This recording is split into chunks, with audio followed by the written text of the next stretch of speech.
Oi pessoal, vamos continuar então estudando teoria de controle. Bora? Bom, o objetivo dessa aula é falar sobre a realimentação de estados, tá?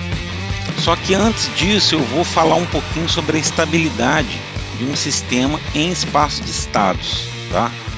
Porque a gente já falou em vídeos anteriores sobre a estabilidade, pensando na função, no sistema descrito em termos de função de transferência, né? Agora a gente tem um sistema que está descrito em forma de espaço de estados. Então, seja um sistema desse tipo, né? X ponto é igual a x mais bu e y é igual a cx mais du, né? Onde o vetor x é o vetor de estados, cuja dimensão é o número de posições desse vetor x, é a ordem do sistema, né? É n. E u, que eu coloquei de verde aqui, é a entrada, né? Uma função do tempo, u de t, e o y de t é a saída. As matrizes que caracterizam esse sistema em espaço de estado são as matrizes A, B, C e D. Para um sistema que seja controlável e observável, então eu estou supondo que eu já testei aqui a controlabilidade desse sistema e a observabilidade, vi que ele é de estado, né? Controlável, ele é controlável e observável, né? Uma vez que eu tenha certeza dessa informação, as seguintes afirmações são equivalentes, tá? Todos os polos de todos os elementos da matriz de transferência, que no caso uma matriz de transferência, cada elemento é uma função de transferência. Então todos os polos de todas essas funções de transferência internas da matriz de transferência pertencem ao semiplano esquerdo aberto do plano complexo, né? Que a gente costuma às vezes chamar de o símbolo do plano complexo com esse sinalzinho de menos, para dizer que são apenas a parte negativa, né? Exclui o eixo imaginário e exclui a parte positiva, o semiplano positivo, tá? Então, semiplano esquerdo aberto do plano complexo. O espectro dessa matriz A, se você calcular o espectro da matriz A, ele pertence ao semiplano esquerdo aberto dos complexos, tá? Também pertence a esse conjunto. E o sistema, esse sistema então em questão, ele é biboestável. Qualquer uma dessas afirmações aí, elas são equivalentes nesse caso do sistema ser controlável e observável. Agora tem uma consequência aí imediata, que é o seguinte: um sistema ele é biboestável, quer dizer, você pode afirmar categoricamente que ele é biboestável se o espectro de A pertence ao semiplano esquerdo aberto dos complexos. Qual um exemplo disso? Por exemplo, um espectro de uma matriz A que seja esse, menos 1, menos 2, menos 3. Ou seja, todo espectro pertence ao semiplano esquerdo aberto. Então, você pode afirmar categoricamente que é biboestável. Ah, mas se um desses valores fosse positivo, eu poderia dizer então que não é biboestável? Não, porque aqui não é se, somente se. Repara bem a questão da lógica matemática aqui, cuidado. Ele está afirmando que um sistema é biboestável se o espectro pertence a esse conjunto aqui, que é o semiplano esquerdo aberto, né, dos complexos. Qualquer outra afirmação além dessa, esse corolário não está garantindo. Ele está garantindo apenas se acontece isso, tá? Não é se, somente se. Porque se fosse se, somente se, aí tudo bem. Se eu tiver, né, pela lógica aí, se eu tivesse, bastaria um valor ser positivo para não ser biboestável, mas não é isso. Quer dizer, você só pode afirmar categoricamente que o sistema é biboestável se acontecer isso, todo o espectro estiver no semiplano esquerdo aberto dos complexos. Um outro corolário, tá, um corolário 2, seria o seguinte: aí sim, agora uma forma de você afirmar categoricamente que o sistema não é biboestável. Bom, ele não será biboestável, lembrando que bibo vem de entrada limitada, saída limitada, né? Vem daquele termo em inglês. Então, um sistema não é bibistável se todo o espectro de A não pertencer ao semiplano esquerdo aberto dos complexos. Por exemplo, esse caso aqui, todos os altos valores não pertencem ao semiplano esquerdo aberto. Eles não pertencem. Com certeza, nenhum aqui pertence. Ah, mas se um pertence, então eu posso dizer que é a mesma coisa? Não. Você não pode afirmar nada. Você só pode afirmar que, categoricamente, que não é bibistável se, não é se somente se, é se atende essa condição aqui. Esse caso aqui, aí sim, ele atende a condição 1, 2 e 3. Esses três autovalores não pertencem ao semiplano esquerdo aberto. Então aí eu posso afirmar categoricamente que esse sistema não é bibistável. E apenas isso, tá? Bom, mas se o espectro for desse tipo aí, por exemplo, 1 tem esses 4 autovalores, né? O espectro da matriz A for 1, menos 1, 2 e menos 2. Não se enquadrou nem nessa situação, que eu posso afirmar categoricamente que é bibistável, e nem nessa situação que eu poderia afirmar categoricamente que não é bibistável. E aí, o que eu vou afirmar? Bom, você vai ter que olhar para os polos da função de transferência f de s desse sistema, né? Lembrando que todo polo ele é autovalor, né? Os polos estão contidos no conjunto do espectro da matriz A de um sistema espaço-estado que represente esse mesmo sistema. Ou seja, todo polo é autovalor, mas nem todo autovalor é polo. É bom lembrar sempre disso.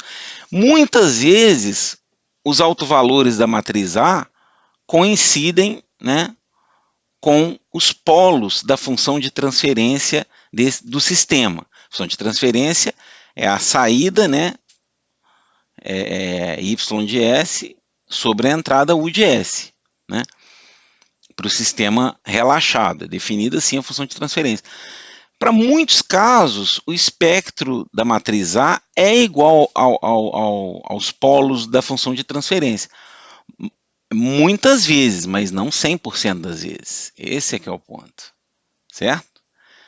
Tem situações onde você pode ter um valor do espectro, que está no espectro, mas não está nos polos da função de transferência. Agora, o contrário não é possível. Quer dizer, todos os polos de uma função de transferência certamente estarão contidos no espectro da matriz A, que representa esse sistema, esse mesmo sistema em espaço-estados. Tá bom? Bom, agora vamos entrar então na parte principal aqui dessa aula, que é sobre realimentação de estados. Como eu estou falando em realimentação de estados, eu estou pressupondo que meu sistema ele está então representado na representação de espaço de estados, né? Meu sistema está nesse formato x ponto ax mais bu e y igual a cx mais du. Uma lei, vamos definir o que é uma lei de controle, tá? Seria algo desse tipo aqui. U de t é igual a um k, que a gente vai ver o que vem a ser esse k, um vetor k, né? Mas tem aqui um vetor k, vezes o vetor de estados x, tá? Mais um sinal v. O que seria isso aqui, né?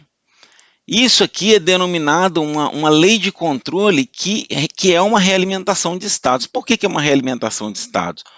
Porque eu estou pegando a saída, a entrada, desculpa, estou pegando a entrada original, que é U de t, e estou substituindo por k vezes x de t mais um v, que é um novo sinal de referência, né?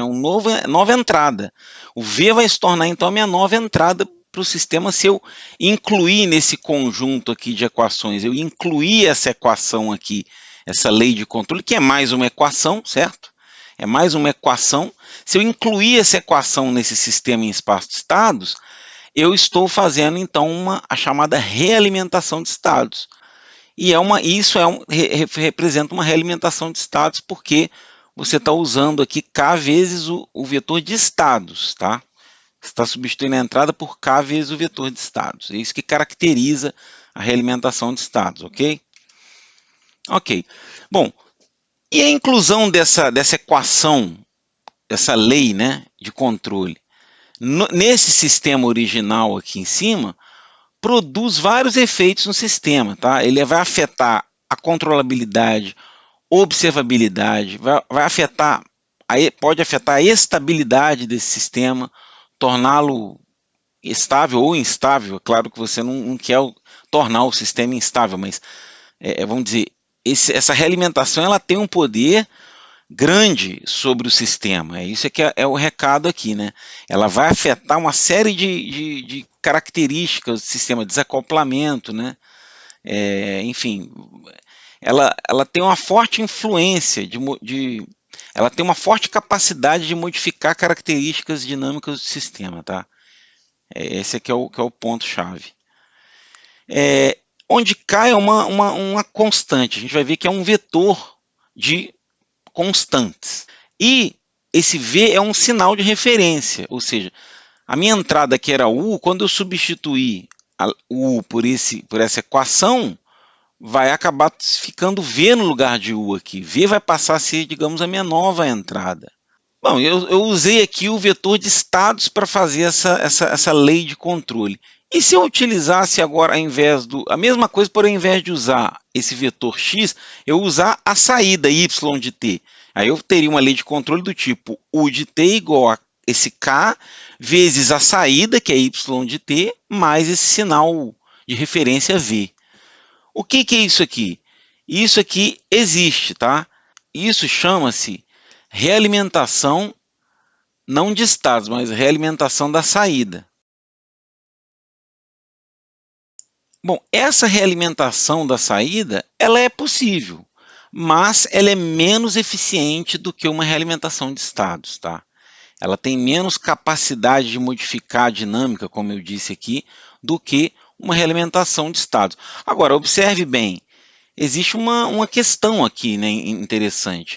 Para você ter essa lei de controle, ou seja, que utilize o vetor de estados, isso pressupõe que você tenha acesso a essas variáveis de estado, né? Por exemplo, pensa num circuito elétrico.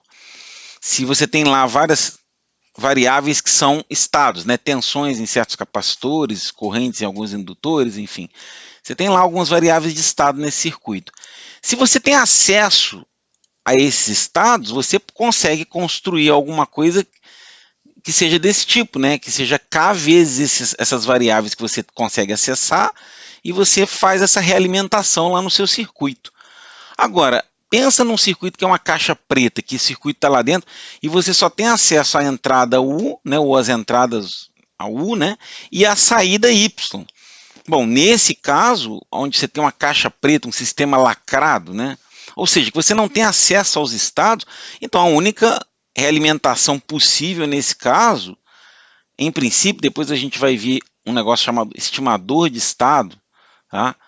Que é quando justamente a gente não tem acesso aqui, a gente pode usar um artifício chamado de estimador de estado, mas isso é uma coisa mais adiante.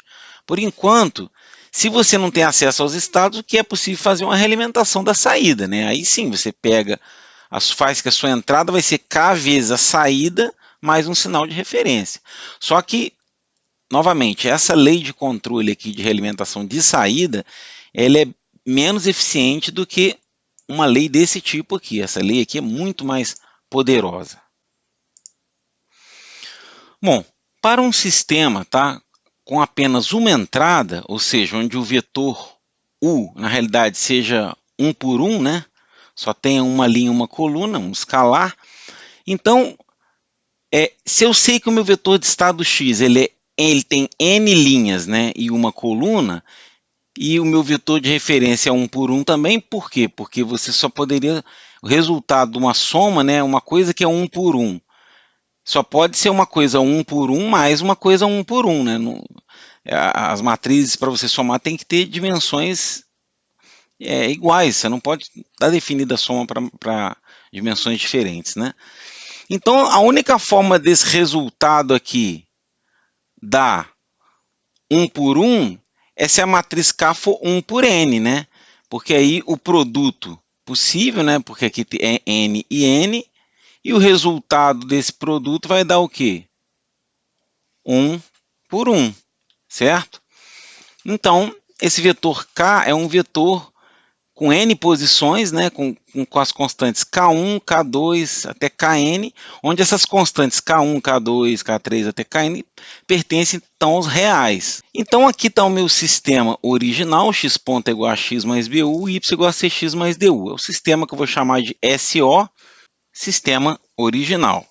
E agora como é que eu crio o sistema com a realimentação de estados? Basta eu incluir então agora essa lei de controle, U igual a Kx mais V, substituir o U nos lugares onde tem U aqui nessa equação, que é aqui e aqui. Substituindo o U aqui, eu jogo, vai dar x ponto é AX mais B, KX mais V, e aqui embaixo também. O BKX aqui colocando o X em evidência, vai dar o quê? A mais BK vezes X, e sobra um BV aqui. E na equação de baixo dá algo semelhante, só que vai colocar o x em evidência, vai dar C mais DKX. Então olha que interessante, agora eu tenho uma nova matriz A, B e C, D. Então essa aqui seria, digamos, uma nova matriz A, né, de um sistema com a realimentação, um sistema realimentado, né? E esse aqui é o vetor B, que por acaso é o mesmo, né, do sistema original. Então, x ponto é essa matriz A nova, x mais o B vezes V, que é a minha nova entrada, né? Agora minha variável de entrada não é mais U, e sim V. Tá? E y igual a essa nova matriz C aqui, né? Que seria C mais DK, x mais D, que também é o mesmo do original, vezes a entrada V. Então, o que aconteceu aqui? O que é importante você notar? Que houve uma mudança da variável de entrada, ela deixou de ser U no sistema original, era U, agora é V, tá?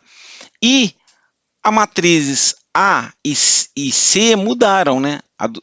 A B e D até continuaram a mesma do sistema original, mas a matriz A do sistema original, agora nesse sistema com a realimentação, ela virou A mais BK, ela é função de K, né?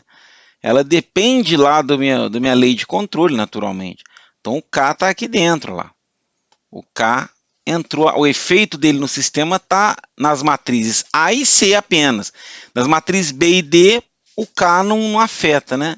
Já é uma primeira coisa interessante a se perceber. Então, esse sistema aqui eu vou chamar de quê? Eu vou chamar de sistema realimentado, né?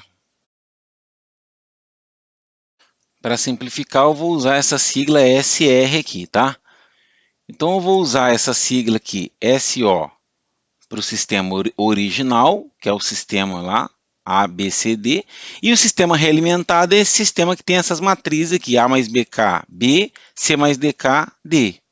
Então, esse seria o sistema realimentado. Bom, eu posso desenhar um diagrama de simulação desse sistema aqui, realimentado. Para fazer diagrama de simulação, né, geralmente eu sempre desenho primeiro o integrador, porque eu sei que aqui o x ponto vai estar aqui, e qual que é a integral de x ponto? Vai dar o próprio estado, né? E aí como é que eu faço? Eu olho para essa equação aqui, olha só que interessante. X ponto é igual a uma soma, é uma soma disso com isso. Então, se o sinal x ponto ele é uma soma, então eu coloco um somador, ele vai ser uma soma de duas coisas. Então, eu já adiciono um somador aqui, certo? Mais interessante, vamos fazer primeiro o desenho do sistema original. E aí, em cima desse desenho, a gente desenha o sistema realimentado com outra cor. Olha que interessante. Vou desenhar um sistema original. Aqui está faltando um ponto, né? X ponto é igual a x mais BU. Então, o que é x ponto? É AX mais BU, ou seja, então tá aí, concordam? X ponto é o quê? A vezes x, está aqui, A, matriz A vezes o vetor de estado x. Mais alguma coisa, que é o quê? B vezes U. E agora vamos escrever a equação da saída, YCX mais DU.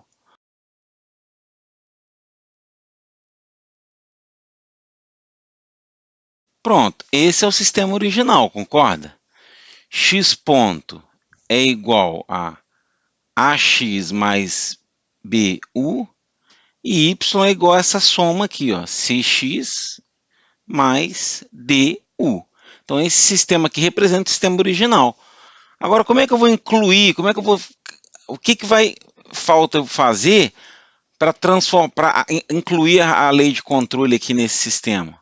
Para que se torne o desenho, completar ele, para que o desenho seja, na realidade, desse sistema aqui, que é o realimentado. Vou colocar aqui em vermelho, tá?